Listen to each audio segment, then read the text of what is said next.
Welcome to the Stats on Stats Pod. Yeah. All right. Hey, how are you? I'm good. How are you this morning? I'm great. Good morning. Yeah, we got caught up in the CrowdStrike craziness yesterday. We were at Black Tech Week and we were flying back, and our flight was supposed to leave at 3:00 and it left at like 8. 8:00. So that was pretty crazy.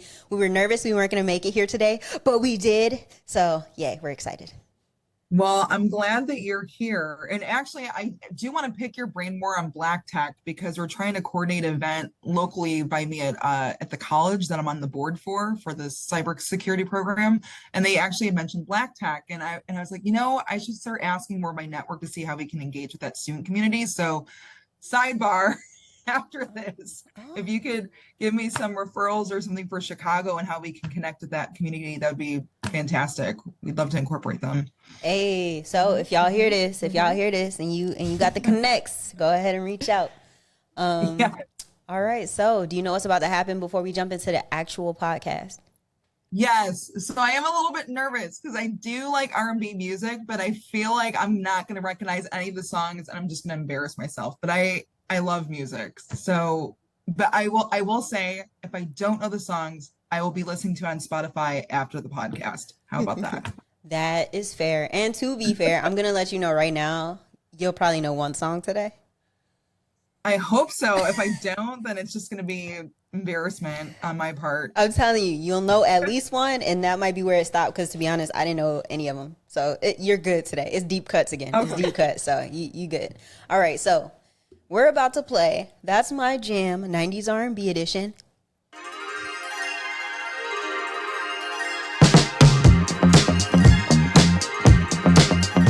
So here are the rules. We're gonna play 4 covers of a song of songs. You have until the end of the song to guess either the name of the artist or the name of the song. If you get both, it's a flex, but the points are still the same. Are you ready? Yes. On that note, Anthony, song number 1.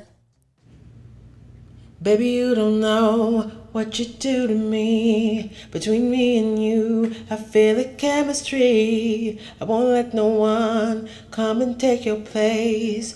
'Cause the love you give, it can't be replaced. See, no one else love me like you do. That's why I don't mind to spend my life with you. I wanna please you in any way I can. There you go, sing it in the I wanna share microphone my world. Don't you understand? Your love is a 1 in a million. It goes on and on and on. You give me a really good feeling. This is gonna be rough for you, girl. All day long. Your love is a 1 in a million. This was supposed to be the one. Is this Monica or no? You give I'm gonna give you a hint. All day Have you ever seen long.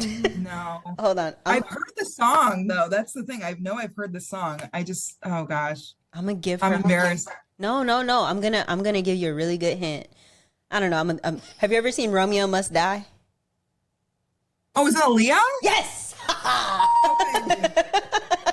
Okay, you know what? I was listening to Aaliyah recently, but I don't know all the songs. But okay, that's why I was like, I've heard this song before.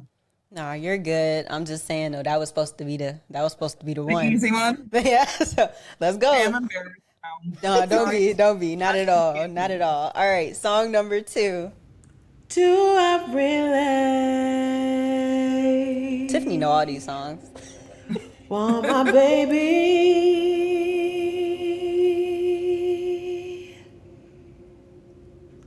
Is that Brother, tell me. Nah, we get like 45 to a minute. What to do? Sound good. I still don't know who it I is. know you got to get your hustle on.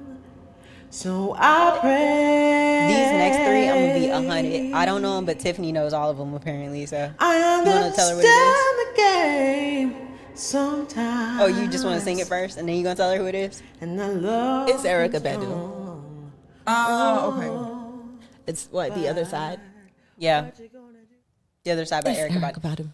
Look, here's how. I know Erica. I know You of do? her. No, look, this is how bad it is, and I'm sorry, y'all. Don't take me off the cookout list. But we were looking at the songs, and it said Badu, and I was like, "Who is Badu?" And Tiffany was like, "Erica Badu."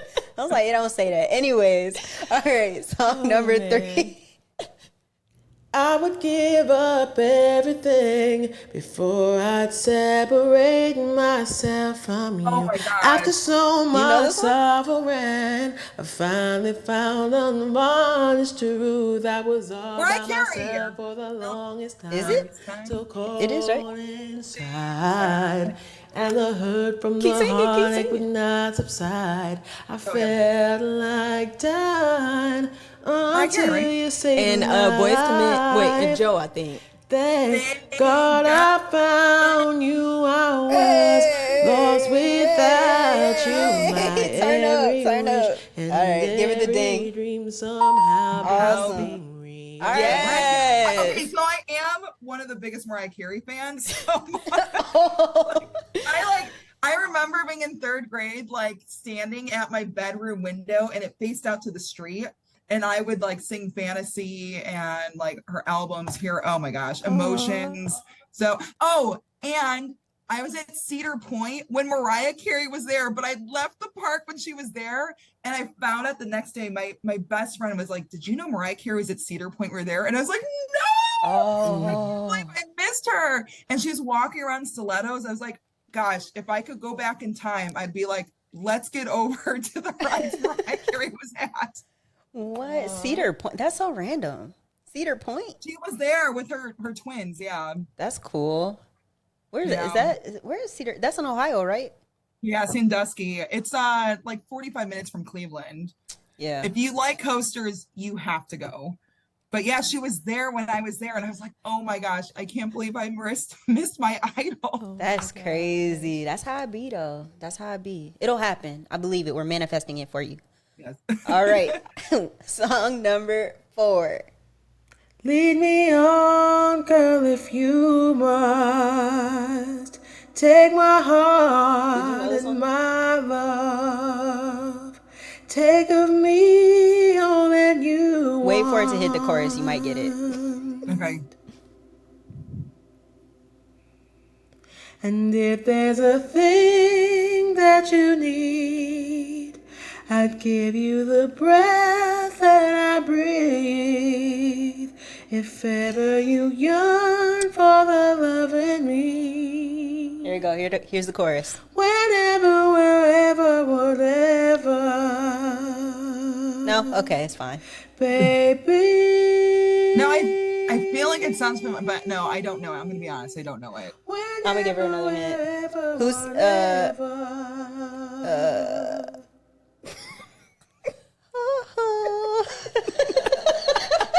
Do it. You gotta do it louder. Have you ever seen Love and Basketball? No, I know the movie, but no. Oh, weird. not- Oh, this buzzer. It's Maxwell. Whenever, right? Whatever, whenever. Yeah, Okay. I didn't know this one at all, and I'm like, I'm actually a huge Maxwell fan. But anyways, all right, you got 2 out of 4. That's better than like 90%. So you're cool. You're good. You on the board. Come to the cookout, girl. You got it. All right, so let's go ahead and jump into the reason people are actually here. If you're new here, welcome. If you already know the vibes, welcome back. I'm Jordan, aka Jay, aka The Chosen One, aka Big Stepper, and I'm here with my co-host. I am Tiffany B. We are excited that you're here for an episode of the Stats on Stats podcast, and this is the place where we get to talk to leaders in IT, technology, cyber. Speaking of those leaders, we have someone with us here today, and she is going to tell you who she is, where she's from, where she's at currently, and what her role is. All right. So I am Joanna Lindquist, based out of Chicago native. Now I'm in the suburbs, but lived in Chicago proper for almost 10 years. I've been in tech, so I started networking, but I've been in the space since 2010. Since 2010, I've worked for some small companies, some startups, worked for some bigger companies, some Fortune 500 companies, and it's it's been a mix between reseller. So I've done sales, I've done some pre-solution architecting, work channel, did some consulting and some staffing for a little bit. And so to date, some of the achievements I have been, I've made it to president's trips.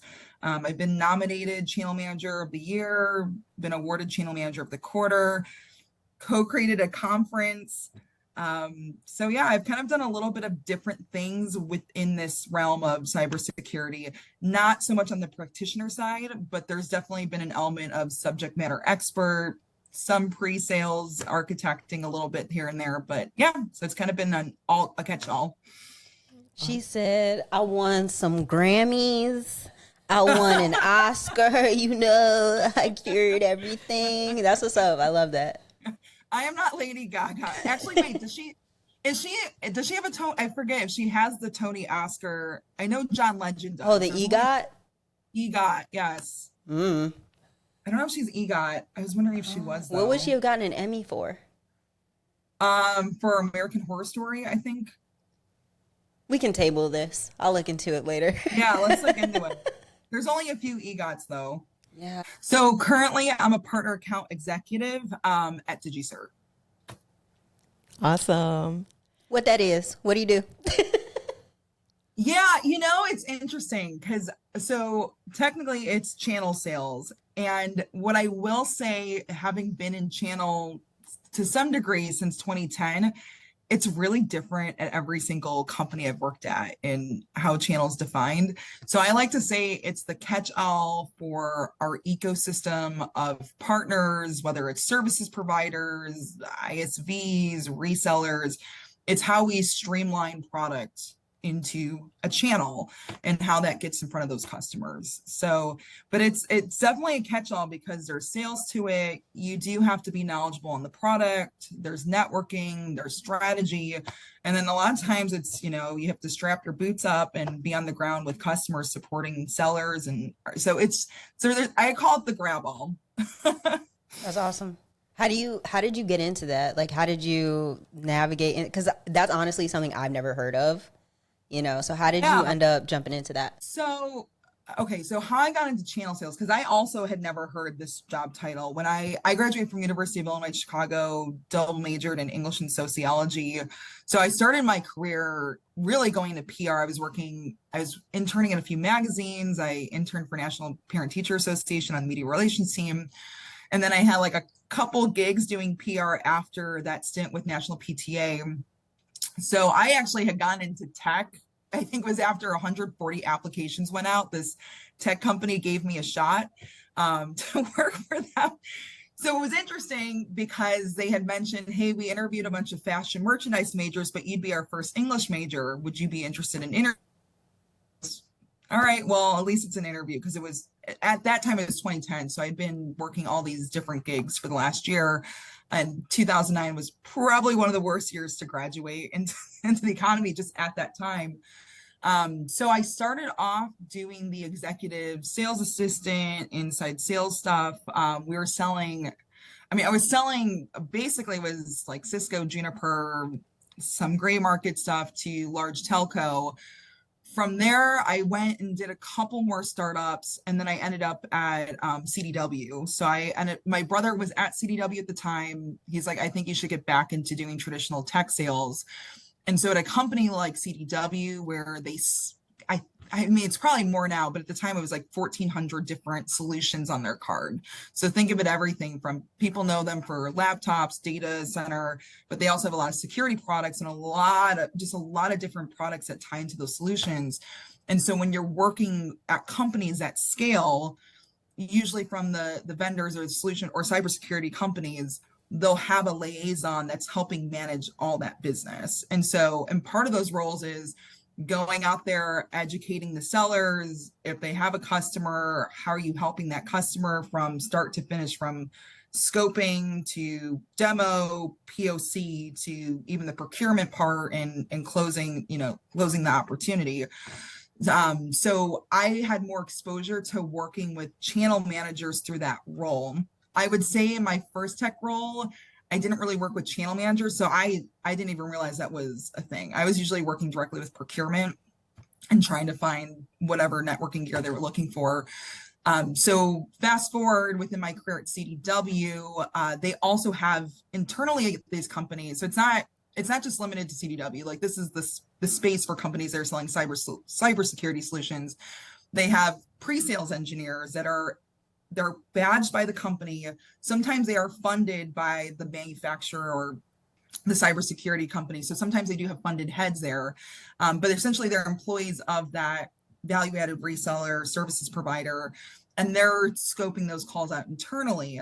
So when I was doing sales, so when I went into CDW, I ended up having a natural gravitation towards cybersecurity and networking. And I was selling quite a bit, actually. I was doing well in selling firewalls to state. I was selling to state and local. So that was my patch. I was selling state and local. And for some reason, that side of the business clicked more with me than the laptops and the servers, even though I was selling that stuff. But I was really interested in just, the solution about cybersecurity. So I got more into firewalls and endpoint. And then I ended up doing really well with wireless. Like, I don't know why that became a natural like sales motion for me. But I was positioning it a lot more to companies on a solution that was newer to the market at that time. So it wasn't Cisco. And I happened to have an opening for a pre-solution architect. And I had never thought of myself as someone that could do pre-sales or scope out an opportunity for the end user. And it opened up, and I had talked with my channel managers that I had worked with, and they said, I think you should go for it. And traditionally it is a lot of men that are working in those roles. I think now there's been more progress where I see more women that are pre-sales architects or, solution architects, sales engineers. But at the time, I remember going onto that team, I was the only woman or young woman that was on that specific team. So they'd given me an opportunity. They definitely drilled me on my knowledge, and they said, I think you can do this. So I started doing demos for customers, doing bill of material. And then I did that for about 2 years. And then it came to a point where they were saying, hey, you should really go for your certificates. Now, I am not a strong tester. That is, I think, always been my Achilles heel. Can I ask you a question real quick? And we'll come back to this. I got it in my mind where we got to come back to, but there was something that stuck out to me that I want to ask about. And it's about you being basically a minority at that time, right? You said there weren't a lot of women in that field. So how did you how did you navigate that? So it was interesting. I remember when that opportunity opened up, I was like, I'm just going to go for it and see what happens. And I'm so thankful to the manager I had at that time. I think he's one of the best managers I've had in my career. And, he's called me J-Star. Like, I loved it. He was just, it's like, you're J-Star. My maiden name's Sternovsky. So he's like, I am sold on you, but these other folks have to meet you first. The other people at the manufacturer have to meet you. And I remember one of the guys that I ended up talking with me up for coffee. He was really technical. He's now an engineer in his career. And so I knew I had to sell him. And I think it was, what I think it was I really just focused on the product. I really studied. I put the work in. I really thought of questions. I really thought of just even my engagements with customers at that time, like what they were running into. So I really hyper-focused on the conversation of, here's what I'm seeing with my customers in positioning this. Here's what I know about the product. Here are other things I think we could be talking about in these conversations. And this is how I think I can help the other teams that are positioning this to their customers, whether it's healthcare, finance, open these doors up, because this is what has been successful for me. So I think from having that conversation, kind of shifting it where it's, I understand the technical element, but I'm also understanding the pain points and what I'm seeing firsthand and what has worked. So I think just focusing it on a different lens, I think made that conversation where they're like, okay, they're like, she understands this. Let's give her the opportunity. So I think that's kind of how I've always gone about it. I always try to think of, okay, this is probably what they're used to seeing every day. What's something a little bit different that they're not looking at? So that was how I ended up in that role. And when I made the transition to channel, it was at a point where I was training to do my Net Plus cert, and I'm not a great tester. That's the thing. Like, I was comfortable if you were asking me to build a switch, or if it was doing product demos, scoping, I was comfortable with that. But if it was actually like speeds and feeds and doing subnetting and stuff, I was okay with the subnetting, which I was surprised about because math is totally my weak spot.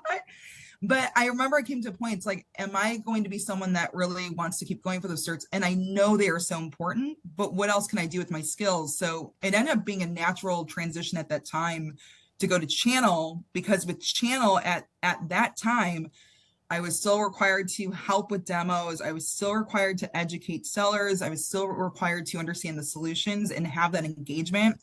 And it was an interesting experience because I'd help sellers with their customers. They weren't necessarily my customers or end users, but it was still a way for me to kind of dabble in all these different things I was good at throughout my career. One of the things you mentioned while you were talking, and I really would love to hear about this, you said that you started working with a conference. Could you? Yes. So that happened, it launched this year. It started last year. You mentioned that you co-founded. Look at me remembering words. You co-founded a conference. Do you mind telling us how where the inspiration came for that and what it's all about? Yeah, this happened within the last year. So 2023, working at another cybersecurity company, it was a lot of changes from the company rebranding to merging, and it ended up being a lot of travel at one point. So there is a lot of travel that is involved with this work. And unfortunately, they had a reduction in workforce. I think it was, maybe I can't speak to how many, but it was a good amount of our team that was, part of that RIF. And at that time, maybe I should have been more disappointed, but I really wasn't. I was like, this is maybe a good pause for me to try learning some other things outside of what I just have done in every single role the last several years. I had some recruiters that had reached out saying, hey, we have a channel opening at this company. We have one at this company. And I remember talking with my husband. I'm like, I know we're joint income, but I really think there's an opportunity for me to try something new. And I had met this wonderful person named Fayez Rajpari. I met him, maybe at that point I met him 6 months prior, and it was through a coworker that was like, hey, he's in Chicago, you're in Chicago, he's starting this business, you should connect with him, see if there's a way we can partner together. And I remember meeting him over breakfast, and I was like, these are all these ideas I have that you could be doing with your, with your company and your presence. And it was just a really fun, engaging conversation. He's like, do you think you want to come work for me at some point? I was like, I don't know, maybe. And he's like, well, let me know if anything changes. And so he was one of the first people I called. I remember I was at the I went to go see a Blink-182 concert. I was in Dallas when I got the news. I was at my friend's house. Yeah. I think Dallas is an interesting experience for concerts, but I won't go there. It was definitely different from a Chicago scene, I will say that, because Chicago, I think, is just hardcore music fans. They're just really into music. So I remember I was at the Dallas airport. I called him. He's like, let's see if we can make something work. And I still do I need to go back to just immediately picking up the next job, or do I really take some time to pause and try some new things? So I started working with Fayez on his consulting business, and learned so much from him. I consider him a mentor. I think I can call him a friend at this point, but I definitely consider him a mentor because I learned so many other things about the same industry we're in. We've worked at the same companies, and just looking at things from a different angle that I don't think I had an opportunity to look at this industry from a different lens and a different experience with it. So in this industry, there's so many conferences. There's a lot that are hosted by, that are very specific to, I would say, VARs and their customers, or very specific niches to, this is just for practitioners. And his background's in threat intelligence, and we had talked about this, is there a way that we could come up with just a conference where it could be, we were saying the gathering of minds, but truly anyone, whether they're a student, they're a practitioner, you know, maybe they are sales and they want to learn more. Or maybe it's just, you know, people that are truly experts in threat intelligence. How do we bring this together? And we kept talking about it. And then we kind of paused and we're like, I don't know, can we do this? And then it was just like one day we're like, you know what, let's just do this. Like, I remember we were just like on Signal back and forth, and we got on the phone. He's like, what do you think? I think we should do this. I think this makes sense. And I don't know if our parents should have pulled us back and be like, you need to think this through more, because it's not easy. Like, I will say there was a hyper focus in getting that together. And originally, I think we thought maybe 50 people would show up. I think that's honestly what we thought. So we're like, do we truly plan out this conference, or do we do this in a shorter frame? Originally, we had looked at possibly pushing it out, but some of the folks we wanted there were like, we can do this, but it can only be like this month, this week. And we're like, okay, can we do this in like 8 to 10 weeks? Is that even possible? And so we didn't even know what we'd have for budget. I think that was another thing too. When you're planning a conference, is like, how are you going to fund this? Where are you going to charge for admission? Because people aren't going to want to pay a lot of money, I think, for a conference they've never heard of. So long story short, we just went for it.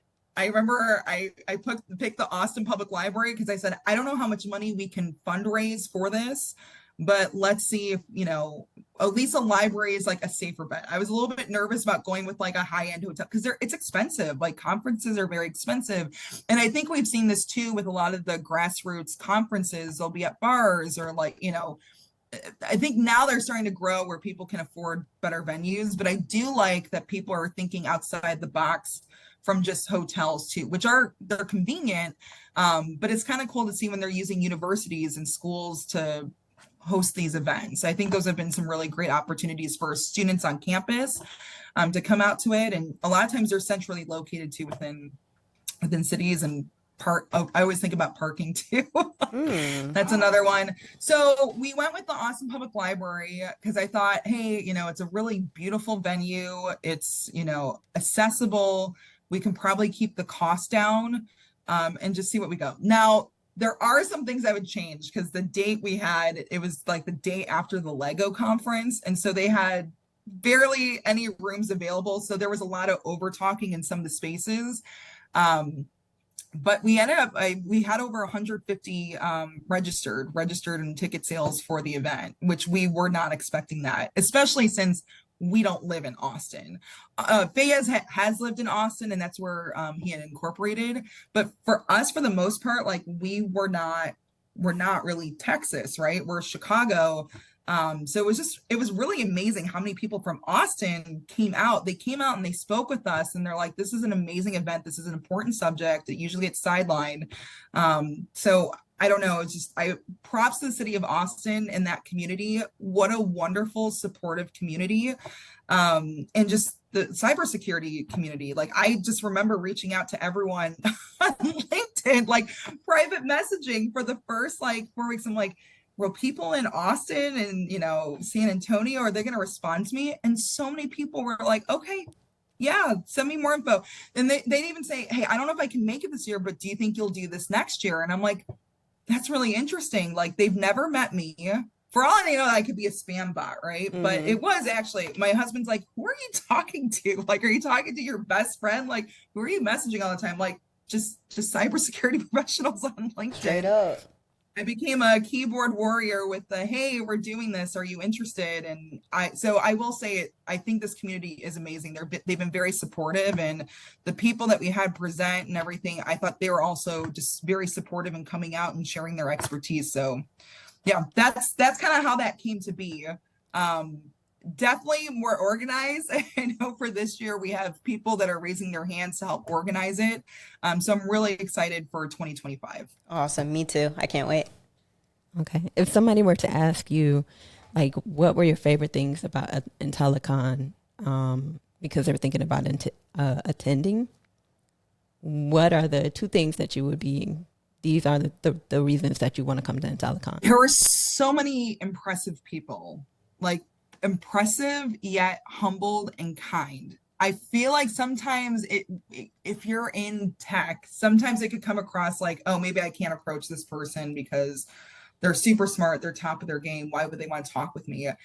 And just the people we had present, like these are people that are top of their game, and how open they were in just meeting with everyone, no matter where they were at in their career. I like the conversations were great. It felt like everywhere, like from in the venue to the happy hour, everyone was just so like open and collaborative. It's been a while since I've been at an event like that. I've been at a lot of events where it's like, all right, I'm going to stand in my corner. I'm going to awkwardly approach someone. Okay, they don't want to talk to me at this moment. I'm going to walk away. I don't know if it was just like, it just happens to be the cybersecurity community or what it was, but everyone was just so open, like, yeah, what's your name? What do you do? And just having open discussion. So I will say that was one of my things, like the community that showed up for it, the level of experience, the topics were really great too. I thought the speakers, and I also like that people were actually participating in discussion too. So when we'd have the presentations, people did feel comfortable enough to raise their hands, ask questions. So I like that. I like that it was collaborative. The content was really good. And I will say, I don't know why this sticks out of my mind. And Jordan, I don't know if you went to this session, but it was with the Chat GPT, the AI session with Martin and Rob. No, I didn't see that one. So we ended up not having a dedicated space, so it was in the green room. So imagine this, like a whole session happening in the green room of the library. And I remember I opened the door one point and people were like, no, like, because they're trying to break ChatGPT. I was like, this is like Fight Club AI. That's awesome. That's awesome. I love that. You went to IntelliCon. You had a bunch of stories when you came back. Can you talk about like how you enjoy being there for their first conference? So something I've noticed, because I'm not, again, sitting and listening to people talk about things that don't interest me, that's not my ministry. But I'm finding that the threat intelligence community, super interesting. And it also seems to me personally, from my experience, it seems to be the most collaborative.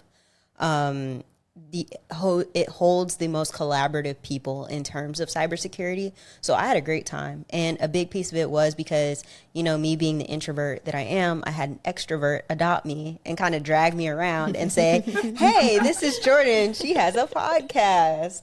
So it was great. And then that's also where I got to meet John. And like I said before, I'm such a huge Log/Slash fan. So that was awesome. There were a lot of really cool talks there. Like, I don't know. And Bertram? No, he was at the Sands one. Oh. Yeah. Okay. There was one talk though that really stuck out to me, and I wish I remembered the two folks' names, but it was the teenage girl who, like, Yeah, with George and his daughter. that was so awesome to me. I was like, man, like I wish I was that brave. Like, she inspired me. But yeah, there was a lot that I took away from that conference. I can't wait I'm excited for the next one for sure. Yeah, and oh gosh, George, if you're watching this, thank you so much. His daughter, his wife, they were so helpful. There was things I didn't think about day of that we missed, and they're like, we got you. Like, what an amazing family and people. So props to them. That's awesome. That's awesome. Yeah, I had a talk with her. I had a talk with her mom. Like, they're great. I hope they better be at the next one too, because Yeah. Well, I mean, he said so we're gonna hold you to it, Jordan. Right on. Well, let's get down to talking about what you feel in terms of advice would be great for people who are interested in co-founding or founding their own conference. What are some things that you would like to tell them? I think definitely if you're going to do a conference or if you're going to create something, always reach out to your network. Start thinking of all the people that you know in your network, because I have found throughout my whole career, because I've also done like side projects outside of this. Like my husband and I, we put a play on together, and he's worked on like shows and different things where you look through your network. It's like, hey, you know, I have a friend that has for example, when we were doing shows, it was like, I have a friend that has a lighting company, and you know, another friend that's one of, you know, top of their game in graphic design, and another one that's actually in the film industry. I think when you're planning a conference, it's thinking about, okay, if we're doing threat intelligence, who do I know that specializes in this area of expertise, or who does presentations right now, who has their own company, who's working at a big company. Even, and this is where I am going to say thank you to the vendor community, because I think a lot of times we're like, oh, vendors, but really, like, with how they fund things, they are helping fund the engine for a lot of these events to happen, because it does in the end of the day, it costs money. Like, we did not make any money off of IntelliCon. Like, I don't know if Pay ended up having to pay how much out of his pocket, but it was like breaking even, right? And we wouldn't have been able to do that without the support of these vendors. Are like, no, this is great. This is a great way for us to provide educational content. So I would say definitely look at who's in your network, even like who's supportive, like who are the people that are supportive and open to working with you? Because I have found just reaching out to your network, whether it's, trying to, who would attend? Would you tell your friends about this? Are you supportive enough to tell your friends about this conference? Do you know someone who would speak at this? Do you know someone that just wants to help? Like, that's really important. The community and the network of people that you have. I mean, I cannot thank my network throughout my years, because those are sometimes the people that are mentioning your name in rooms that you're not even in, and you didn't even know they were mentioning your name and advocating for you. So definitely with starting a conference, be specific in what you want to cover. I think that is key too. Like, be very specific on your mission. And then from there, start networking and start understanding your network, the community, and even like logistically, like where you want to host it. If you're going to have it here, okay, do you know like what venues would you have it at? Or are there even like schools or other places that would be offering their space to you? So I think those are all things to keep in mind. Partner Account executive. I do have a couple of questions about that, but for a partner account executive, what advice would you have when it comes to somebody who says that I'm a partner account executive as well, and I'm looking to do something that is more inclusive? What type of advice would you provide? So I would definitely say, if you're a partner account executive and you want to have a more dynamic experience or more inclusive of the company, talk to everyone within your company. Don't just stay within certain organizations. And I think that's where I've started learning more about the technology, is because I'll talk to the product management team. I'll talk to the engineers. Always end up being my best friends. I don't know if I'm just like too quirky from a sales perspective, but I've noticed, like, not this one, but the last like sales kickoff I was at in Vegas a couple years ago, I just hung out with my engineers. Like, I don't know if it's just like I feel more comfortable talking with them because we're quirky and maybe have a more weird sense of humor in that regard. But I will say, if you're looking to even branch out, because that actually does come up a lot. People saying, okay, what can I do from being an account manager, right? Like, if I want to branch out, what can I do? The thing is, you are exposed to so many different departments. If it's marketing, if it's engineering, if it's customer success, like, think about it, like, it's literally like everything around your quarterbacking. So for a more inclusive experience or more opportunities to branch out, talk to everyone. And I know that can be exhausting for some people to talk to everyone, but truly talk to everyone. And wherever you find that there's a mesh or like something lights up in you, like, that is interesting to me, start building those cases, start just talking with those, just getting to know those people and what they do. And then a lot of times you have opportunities to take on projects too. I think I think a lot of times it's like, gosh, I'm just trying to react to the work that I'm doing. I'm just trying to focus on my way. But don't be afraid to take on projects that you're passionate about. Like, especially with partnerships, there are things you can create. Like, maybe that partner is very good at they have their niche. Expand upon that. What is something that you think they can take next level with what you're doing at your company? And like, take the initiative to just kind of create something. Hey, we haven't done this before. I know you're really great at this. I think with what we're doing, maybe we can try this and see if it gets us to the next level. So that would be my advice. What are some projects that you're really passionate about right now? So that I will speak to, I guess. So I like that I've been able to get involved with some of the communities in Chicagoland. And that happened right after I was ripped from my previous role. It forced me to go out and, go to Women in Cybersecurity, go to Blue Team Con. Gosh, what are some of the, I don't know. I've gotten out there. And then Harper College, that whole thing came about through a WESIS meeting of Women in Cybersecurity. So some of the things I am passionate about right now, Actually this year, Harper had asked if I could help plan a Women in Tech conference. They had never done one before. And I'm really proud about that because I don't think we start early and often enough. So we got that off the ground. I reached out to all the women I knew in my network that were in cyber, whether it was through WESIS or Hotel California with this industry. I feel like you always end up working with people together. But shout out to my colleague Marcella. She's a senior solutions engineer. Worked with her. She actually was the other woman that joined me on that partner solution architect team. So talk about like full circle in career. That was 10 years ago. She had helped me. I reached out to just people that were also mentors to me, having them come out to do this Women in Tech conference for young women that are in high school and early college. And also there was just women that, were in careers at that point and they wanted to make a shift to technology.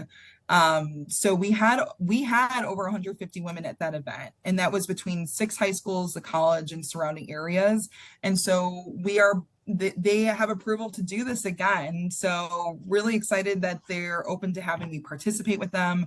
And I met with the wonderful women over there recently, just a couple weeks ago. So we're talking about an event, and I know it's like nothing solidified, but we're talking about an event where students can come and pitch some research, like ideas around cybersecurity, what they've researched while implementing into their curriculum and having opportunity to network with cybersecurity professionals.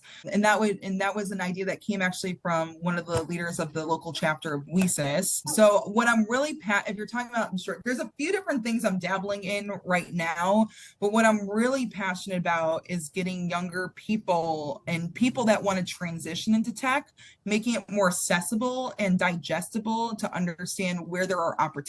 Because I will say for this industry, I'm genuinely interested in everything that I'm doing. Like some people are like, okay, you're talking a bit too much work, Joanna.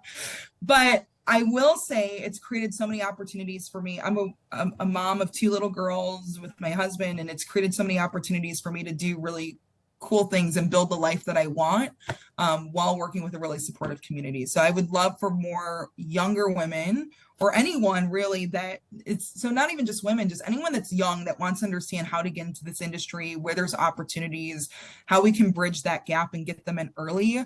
That's what I feel really passionate about. Awesome. Thank you. I'm sorry, Jordan, you had a question about Next Level. I hope you didn't forget it.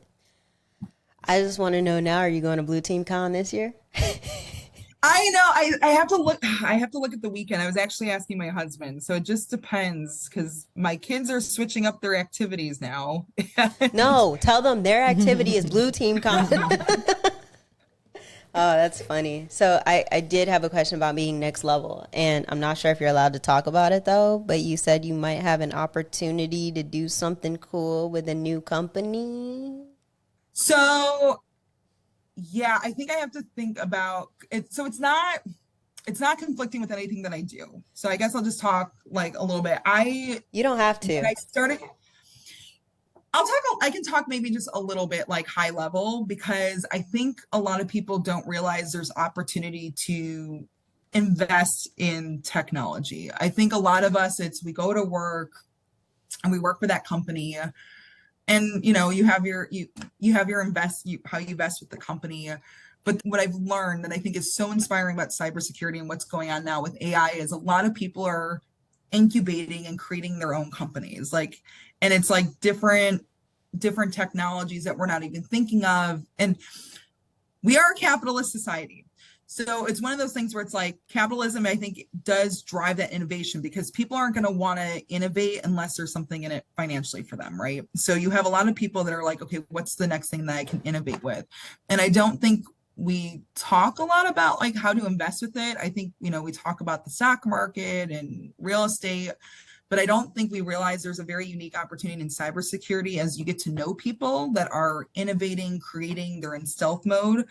How can you like financially invest in that?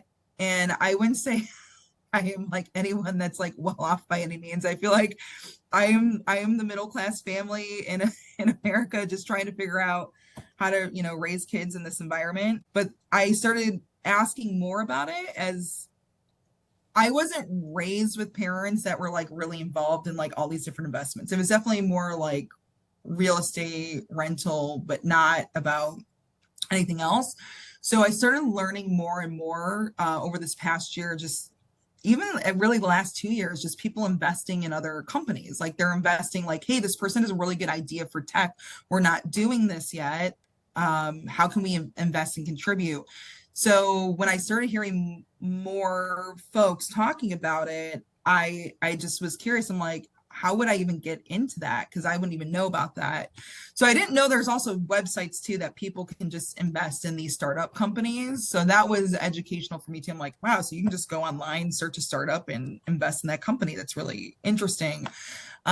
So I started making it known, hey, if there's opportunities to invest, I'd like to see if I could invest to see, you know, like, because I think it's also an educational experience too, like seeing how a business grows from the start up. And there's stuff to learn, whether that company fails, right? You learn from failures. Hey, this didn't work. This is why this didn't work.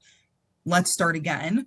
But I think it's also really cool seeing start like companies from the ground level working their way up. Like that's an educational experience for myself. So there was an opportunity through a friends and family round to invest. And it was just because I kind of put it out there like, hey, if I can, let's see if we can make it work. And luckily I have a very supportive husband, because I keep joking like that could have been probably a minivan, but it's okay. We're going to drive our old paid off cars, which I'm so fortunate I have a paid off car. Might not be fancy, but it gets me from point A to point B. So yeah, so that's kind of how that came about. I just kind of put it out to the universe. Like if I can do it, I'd like to try and do it and see where it goes from there. Yeah. That's like the tech success startup kit though. Used a 20-year-old Honda Civic that's paid off and No, mine is a Honda HRV. See? Tech success startup kit. You on your way, kid. You're on your way. I was so proud too, because when I bought that car, I had a Honda Fit. My very first car. I didn't own a car actually till my late 20s. I lived in the city for so long and I never drove. And then when I finally moved up, my husband's like, okay, you have to buy a car, Joanna. You have to have a car at this point. So I remember it was like the first was a Honda Fit, but with the HRV, I was so proud because I did very well in this company where I went to, you know, I made elite members club or whatever they called it at the time. So I took that commission and it went towards a down payment on my house that I'm in now. And I was able to buy that purple HRV. Hey. Like, why are you so excited about an HRV? And I'm like, because it's mine. And if you've never had a car before, right? It's just like little things like that. Sometimes we take that for granted, but for me at the time, like, this is great. It was my second home I was buying. So I'm like, I'm buying a home and I have a down payment for a car, and I did it by myself with the support of my husband, but financially I did it by myself. That's awesome. Go ahead and play Independent Woman in the background. Okay. By Neo. I love that song. It's a great song. One thing we like to do is make sure we always ask our guests, what do you do in order to just unwind and give yourself some breathing? So usually I don't have time to unwind because I feel like even outside of work, like I do stuff with my daughter's school. And so my daughter is in the Mandarin program in our school district. So I joined the Mandarin Council to help. So I tend to take on more than I'm supposed to. So I don't know if I'm the best person to ask for it, but things that if say I have, you know, my mom's able to watch the kids or like that stuff lines up. My favorite thing is go to concerts. I love concerts. I don't know how many years I've been going out to Riot Fest, but I'll be at Riot Fest this year. Really looking forward to. I actually joke. I'm like, because there are Blue Team Con slacks that are just for Riot Fest. So sometimes I'm joking, like, there's everyone in the cybersecurity, like rocking out with their mohawks and their Doc Martens. Like, I'm with my people today. That tracks. So usually concerts, yeah. So you're one of those moms with one of those like calendars, aren't you? It's got the calendar and the sticky notes and the colors. So my husband is one of those dads. He is so proud. He just ordered something off of Amazon. He has not put it on the wall yet, but he is like, we need a dry erase board of all the things that we're doing. That's what it sounds like. I feel like it's like the sitcom situation where it's like, and then there's the assembly line for the sandwiches. Like, that's what I've envisioned right now. Yeah. Yeah, I will say, like, I am very fortunate for my husband because he is so organized. And sometimes I'm like, I don't know how I'd get through this without you because you just keep me on schedule. And so it's, that's one of the best life investments I made was specifically him because he just keeps me on track. He keeps me organized and he helps make this stuff happen. That's the thing. I'm like, I have to thank him for that. Like he's been very supportive of my career and like letting me try different things within my career. And same thing, I think it started earlier because I'm like, yeah, we'll put this play on. You want to do this play? We'll do it. That's awesome. So it helps that I have a very supportive partner. And then the fact that he's just very, very organized. Like, thank goodness for an organized type A, because that is not me. Yeah, I'm the reason Tiffany's only 10 minutes late now instead of 2 days. So that's why she's looking at me. You're welcome. But yeah, so can I ask my scenario question? Yes, please. All right, so here's the scenario. The year is 2045. There's hoverboards, all of that. But more importantly, the cafeteria is now a fogo de chao. All right, student walks up to you, young kid, wearing sunglasses, cool jeans, way too expensive shoes, says, hey, when I grow up, I want to be like you.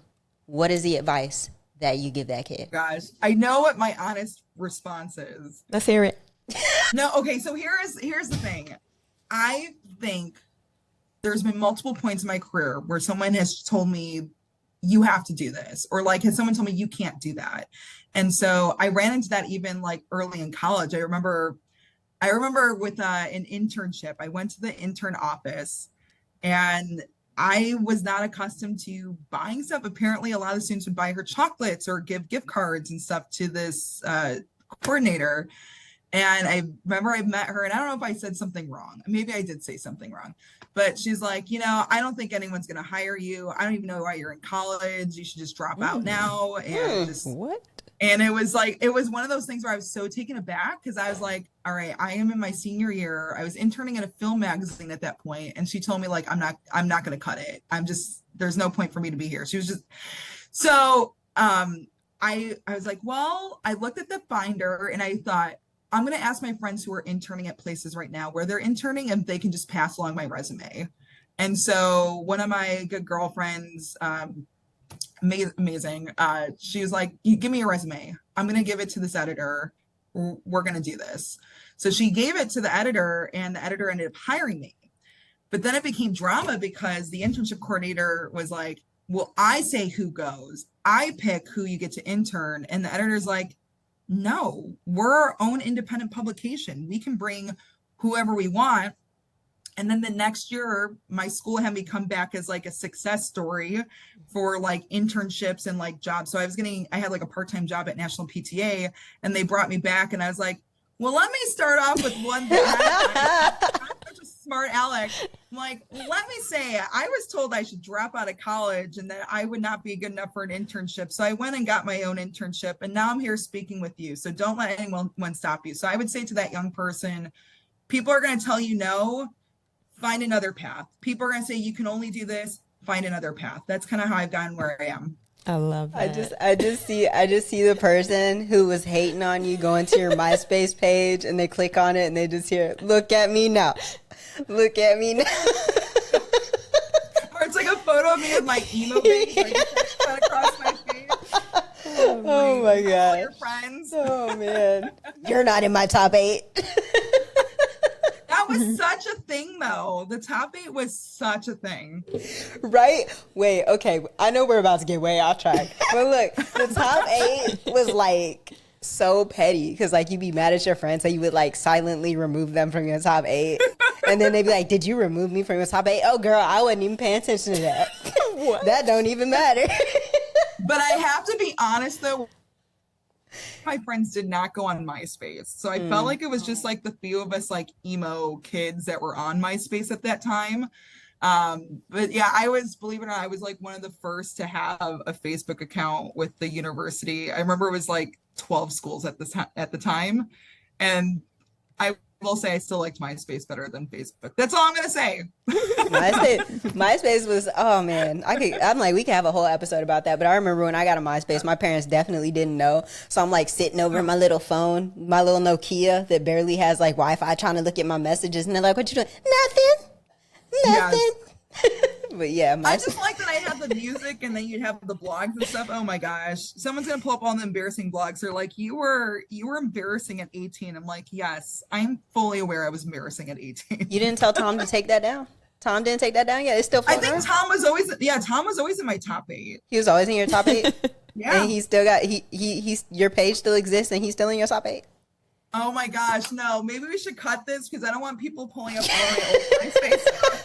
Go ahead, Tom, Except delete it. I did look amazing back then. So it's like, actually, I've joked about this. If people are going to pull up stuff, it's like, at least pull back all the photos where I'm writing myself. I looked okay back then. I wasn't too bad. Torn in between the two. I'm dead. That's awesome. All right. So we're at that time. Tiffany, you want to go ahead and wrap us up? Actually, no, you don't get to wrap us up yet. I'm supposed to say thank you. Thank you so much for your time. Thank you for your energy. Like, thank you for your support. We truly appreciate it. You could be anywhere right now and you're hanging out with us. So we genuinely appreciate it. I mean, I was just dropping off my kids to tutoring, so luckily Jake got to do that. But you're thank you. Thank you for having me. I appreciate it. And anything I could do to support the podcast, let me know. But you both are a wonderful team. Aww. Thank you. Thank you. Thank you again for being a part of this, and to everyone who's listening and everyone who's watching. We appreciate your time as well. Thank you so much for being a part of this, being here for our journey. And we would like to know if you're willing to share your socials with any of our listeners or our viewers. Yeah. Tell the people how to find you.